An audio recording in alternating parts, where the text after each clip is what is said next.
changer cette salle. Alléluia. Amen. Parce que Dieu va envoyer les gens. Parce que moi j'ai la foi, ce qu'on appelle la grande foi. Hein?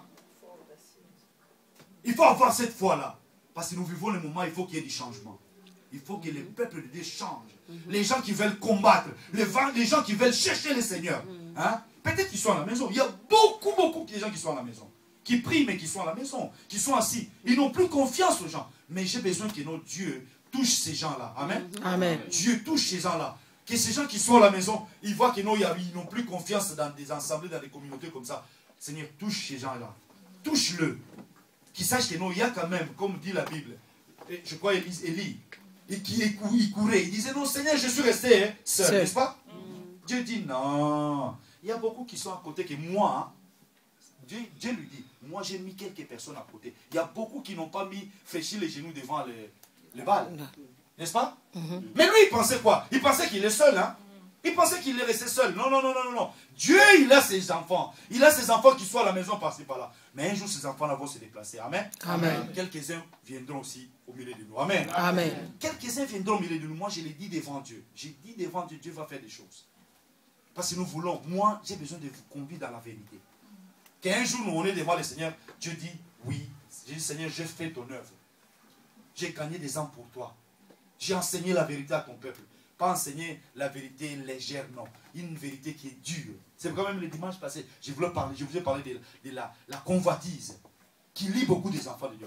À quand il a convoité, et puis les péchés là, l'a mené à la mort. Parce que la Bible dit, le salaire du péché c'est là. C'est la mort. Même les innocents, les enfants, la femme qui n'était même pas à la guerre, ils sont morts à cause de son Yakam.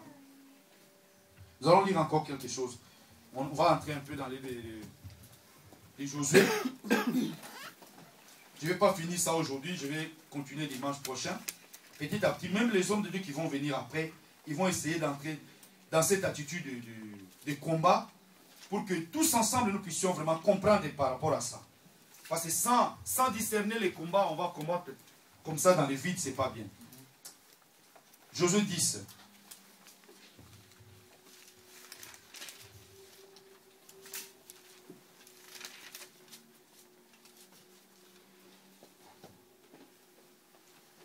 On va commencer dans le verset 8.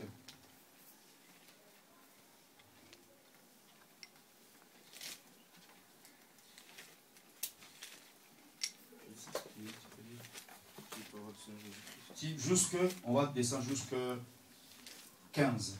Écoutez ce que la Bible dit. Josué, chapitre 10, verset 8 jusqu'à 15. L'Éternel dit à Josué, n'aie pas peur de ces rois, car je les livre entre tes mains, et aucun d'eux ne te résistera. Josué arriva sur eux par surprise après avoir marché toute la nuit depuis Gilgal. L'Éternel les mit en déroute devant Israël, et Israël leur infligea une grande défaite près de Gabaon, les poursuivit sur le chemin qui monte à Beth-Horon, et leur porta des coups jusqu'à Azeka et Makeda. Alors que les Amoréens fuyaient devant Israël et qui se trouvaient sur la descente de Beth-Horon, l'Éternel fit tomber du ciel sur eux d'énormes grêlons jusqu'à Ezeka, et ils moururent. Ceux qui furent tués par ces grêlons furent des plus nombreux que ceux qui moururent sur les coups d'épée des Israélites. Amen. Amen. On va s'arrêter un peu là, on va continuer un peu, mon frère. Écoutez, là la Bible dit, et si vous avez compris ce qu'il a dit dans le verset 11, il dit, si l'Éternel combat pour toi, Dieu va faire des choses que toi tu ne penses pas. Amen. Alléluia. Amen. Dieu va faire des choses peut-être que toi tu n'as pas pensé. Imaginez que Josué, les rois, ils se sont ligués. Hein? Ils se sont ligués entre eux pour combattre Israël. Ils se sont mis ensemble. Parce qu'ils ont entendu de loin. Ils disent, non, les Israéliens, ils arrivent. Josué arrive avec le peuple de Dieu. Ils arrivent. Qu'est-ce qu'ils ont eu peur? Parce qu'ils ont, vous savez, quand vous commencez quelque chose, il y a les échos, ça va. Amen. Amen. Toi, tu es à la maison, mais ce que Dieu fait pour toi, il y a partout en ville, on parle de toi. Et puis les ennemis vont se mettre ensemble. Là, les ennemis se sont mis ensemble. Ils se sont ligués contre Israël. Et vous savez, si vous vous liguez contre Israël, contre les enfants de Dieu. Vous vous liguez contre qui? Contre Dieu. Contre qui? Contre Dieu. Contre Dieu. Si toi tu crois que tu es seul, Dieu il est de ton côté. Si Dieu il est de ton côté, même ici il se ligue. Mais toi, marche selon la volonté de Dieu. Alléluia. Amen. Imaginez ce qui s'est passé là. Quand je lis ça, j'ai compris quelque chose. La Bible dit, verset 8, l'Éternel dit à Josué, ne les crains point, car je les livre entre tes mains. Alléluia. Amen. Dieu déjà dit comme ça.